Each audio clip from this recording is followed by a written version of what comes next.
दे धडक बेधडक आपल्या परिसरातील ताज्या घडामोडी, घटना, समस्या, विविध क्षेत्रातील सर्वदूर बातम्या पाहण्यासाठी लोकशक्ती लाईव्ह न्यूज चॅनलला सबस्क्राईब करा आणि नोटिफिकेशन मिळवण्यासाठी बेल आयकॉनला प्रेस करा. राज्याच्या राजकारणात सध्या विधान परिषद निवडणुकीच्या पार्श्वभूमीवर घडामोडींना वेग आला असताना कोकण स्थानिक स्वराज्य संस्था मतदारसंघातील रायगडची जागा बिनविरोध झाली आहे.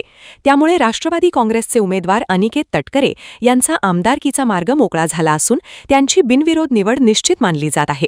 या जागेसाठी राष्ट्रवादी काँग्रेसकडून खासदार सुनील तटकरे यांचे पुत्र अनिकेत तटकरे यांनी उमेदवारी अर्ज दाखल केला होता. त्यांच्या विरोधात शिवसेना उद्धव बाळासाहेब ठाकरे पक्षाचे बाळ उर्फ सुरेंद्र माने यांनी उमेदवारी अर्ज भरला होता.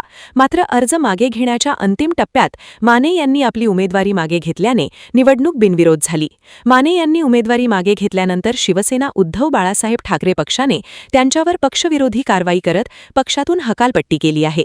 मंत्री नितेश राणे यांच्या उपस्थितीत त्यांनी उमेदवारी अर्ज मागे घेतल्याची माहिती समोर आली आहे.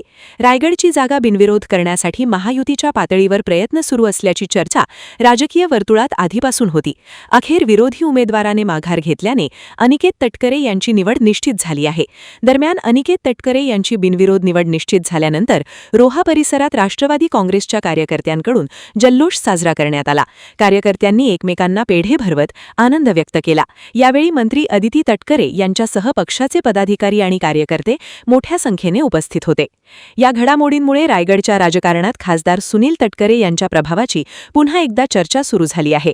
स्थानिक स्वराज्य संस्थांच्या मतदारसंघातील ही बिनविरोध निवडणूक तटकरे यांच्या राजकीय रणनीतीचे यश मानले जात असून आगामी काळातील जिल्ह्यातील राजकीय समीकरणांवर त्याचा परिणाम होण्याची शक्यता व्यक्त केली जात आहे. सुरुवातीलाच मी राज्याचे मुख्यमंत्री आदरणीय देवेंद्र फडणवीस साहेब, उपमुख्यमंत्री आदरणीय एकनाथ शिंदे साहेब, आमच्या राष्ट्रीय अध्यक्षा, राज्याच्या उपमुख्यमंत्री आदरणीय सुनेत्रा काकी पवार, भारतीय जनता पक्षाचे सन्माननीय प्रदेश अध्यक्ष रवींद्र चव्हाण साहेब असतील, शिवसेनेचे सन्माननीय उदय सामंत साहेब असतील, भरत शेठ गोगावले असतील, सर्व शिवसेनेचे आमदार महोदय असतील, भारतीय जनता पक्षाचे असतील, राष्ट्रवादी काँग्रेस पक्षाचे आमचे सर्व सन्माननीय पदाधिकारी, आदरणीय आमचे आमदार शेखर काका, सगळ्यांचेच मी या निमित्ताने खूप आभार मानेन. महायुतीच्या प्रत्येक कार्यकर्त्या आणि नेत्याचे आभार मानेन.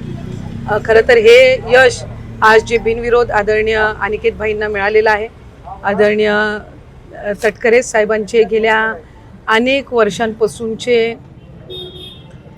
सर्व म्हणजे महायुतीमध्ये असेल सगळ्यांसोबत असणारे त्यांचे अतिशय जिव्हाळ्याचे समन्वयाचे संबंध असतील. राष्ट्रवादी काँग्रेस पक्षाचे प्रदेश अध्यक्ष म्हणून काम करत असताना आज खऱ्या अर्थानं आमच्या सगळ्यांच्याच आयुष्यातला हा एक अतिशय आनंदाचा दिवस आहे, अतिशय अभिमानाचा दिवस आहे. आणि अनिकेत भाईंना या निमित्ताने मी खूप खूप मनापासून शुभेच्छा देईन. एक खऱ्या अर्थानं ऐतिहासिक हा विजय आहे. बिनविरोध आत्तापर्यंत कदाचित कोणाची विधान परिषद ह्या आधी झाली असेल असं मला वाटत नाही.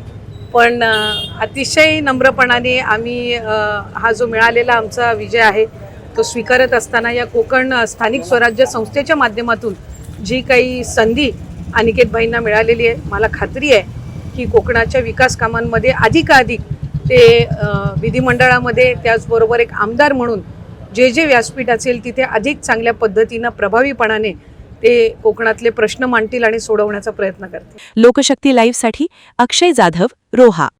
अशाच सच्चाई दर्शवणाऱ्या बातम्या पाहण्यासाठी लोकशक्ती लाईव्ह न्यूज चॅनलला लाईक करा, शेअर करा आणि सबस्क्राईब करा.